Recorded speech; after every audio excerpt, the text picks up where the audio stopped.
Welcome to estate planning. Here's how to get started. Go to estate.myelysium.com, and if you don't already have an account, click sign up. Create a username and password, designate the email address you'd like associated with your account, and click next. You can also set up a quick PIN for added security and easy access to your account.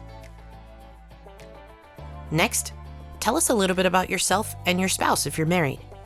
Once you've completed the questionnaire, you'll see the attorney assigned to your plan and receive their recommendation on what type of estate plan you need. Click Start My Estate Plan. You'll see a dashboard of all the documents you can complete that are included in the recommended plan.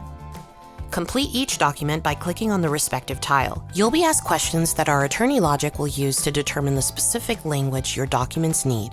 Once prompted, submit your payment information and click on the respective tile at any time to print or download your documents. Note that will packages are provided digitally and trust packages are shipped to you in a binder.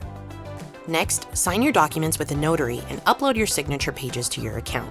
Now, if you have a trust package, then all that's left to do is fund your assets into your trust. And that's it. If you have any questions, feel free to chat with us using the chat bubble on the bottom right at any time.